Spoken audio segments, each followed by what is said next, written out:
There's two topics in the world that's guaranteed to start a fight. Religion and politics often make some people lose... Now, speaking more about the former, it's part of the human experience, and depending on where you bring that topic up, you can start a good fight with that, probably start a good fist fight with that too. You see, religion and politics, because it's part of the human experience, it permeates everything that we do, including WoW.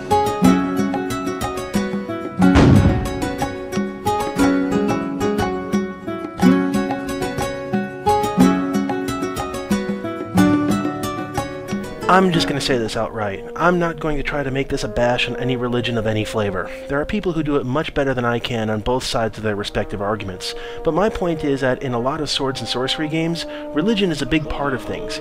You can't ignore that a lot of the source material is drawn from religious themes or backgrounds. A blessing from the Lord. You shall not pass! Right then. You also can't ignore that a lot of the source material for things like WoW can be tracked back to pop culture geekery like Lord of the Rings or the Conan the Barbarian comic books. In all of these, religion is downplayed, but it is recognized to some extent. They don't call the religions what we would, but we recognize the components, and it's hard to disassociate a lot of medieval knights from religious context. And before you say anything, yeah, the fleur-de-lis that you saw in that clip, that actually is religious. Well, at least by association anyway. You see, according to French historian Georges Duby, whatever, he says that the three leaves actually represent the social classes, those who work, those who fought, and those who prayed. It's on Wikipedia, it must be true. Not to mention a couple of times that guys in full armor would trek across a continent to get to a holy city, or the wars fought by the knights in religious discord, Okay, hang on.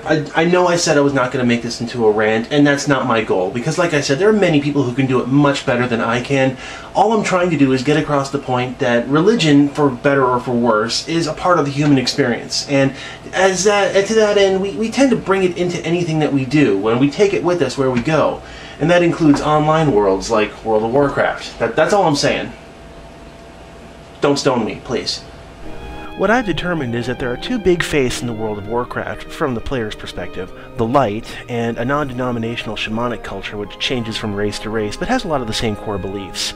I could bring up druids too, but most people wouldn't know what a druid really was, because they've never seen one, outside of Hot Topic. I do admit, I did as much research as I could on this stuff, and what I found is pretty underwhelming. Let's start with the shamanic cultures. Before Cataclysm, the leader of the Horde was Thrall. Thrall was, and considering what he's doing in Cataclysm now, is a very powerful shaman, so no surprise to me the Horde is predominantly shamanic. Well, except for the trolls, who are still practitioners of voodoo, I guess, and the undead, they kind of do their own thing. Yeah, well, so the predominant theme are the spirits of the WoW, the dead help the living. The Tauren talk about this a lot, how the spirits help and guide the players. Some of the beginning Tauren quests are specifically to go talk to a dead ancestor and make a connection with them, or ask the spirits for a faster way to get from place to place, and so on. Not so much for the orcs or the other races, but there are undertones there. The other main powerhouse religion is the Light, which seems to be universal among the whole Alliance. As a religion, the Light seems to be outwardly focused on the individual making themselves better somehow, seeming to focus on nobility and honor and all that other crap. It really does feel like a New Age version of contemporary religions in the real world, except the end message, it's more that we really can just get along, unless your skin happens to be greenish in hue, in which case, you're mine, bitch. And the structure of the Light is more like other religions as well. You've got bishops, archbishops, altar boys... no, too easy. WoW Wiki claims it's a philosophy and not a religion, but the fact is that there's hierarchy, and that means something more is going on, but I can't seem to find it. It feels like something's missing. Beware of God. I see now. It's dog spelled backwards. Silly English people that can't speak their own language. In fact, when you look at them, all of the WoW religions lack a god figure. Apparently there used to be one back when WoW was kind of a strategy game, but God has been phased out of the game pretty much, which I think is a good move on Blizzard's part. The last thing you need to do is alienate a culture on something that's overall trivial to the actual gameplay. Yeah, I'm looking at you guys. But there really aren't any listed deities necessarily. Demons, plenty, and the Torah mentioned the Earth Mother quite a lot, but that's really about it. The light is mentioned as if it were a deity, but all evidence points to that it's not, and this leads me to a lot of my confusion because of the classes in the game. I'll start with the obvious of priest. Now, normally you would be a priest of something or of somewhere. Joe the Spaghetti Monster priest, for example. But in WoW, nope, you're just a medic in some cool robes. And here's where I start to question it. You see, in other role-playing games, the priest gains their power directly from said deity or demon or whatever it is they happen to worship. It's kind of a trade. You know, you do my bidding, I give you the cool powers, okay, it's all good. But since there's no real deity in WoW, where does the ability come from? The light is a philosophy and not a theology, so what gives? You could argue that it comes from the elements, but that's shamanism, not priesthood, and that's different. In theory, this power could be self-actuated, meaning that the person gains priesthood by being so high on self-esteem that they have the light within them, in which case Tony Robbins would be the high priest for the light. Or they just might be hippies. I'm willing to go that route too. Which brings me to the Paladins. Okay, real world. Paladins were a very religious warrior class that, from all I can tell, never really existed outside of folklore and stories. But in role-playing games, they are holy warriors. They channel the might of their deity to smite those who would believe in something else. Sounds great, but with no deities in WoW, whose power are they channeling again? Oh, that's right. It's the light's power. So what? Paladins are basically walking lanterns and they can bring the lights with them wherever they go? Hey, wait a minute, maybe I can be a paladin then too.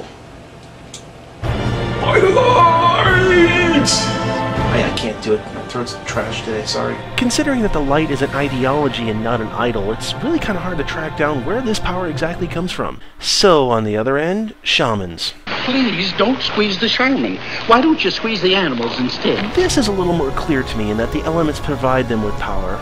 I don't quite understand why the dwarves, the goblins practice tree hugging. I mean, they're the highest technological races on Azeroth, but whatever, I guess.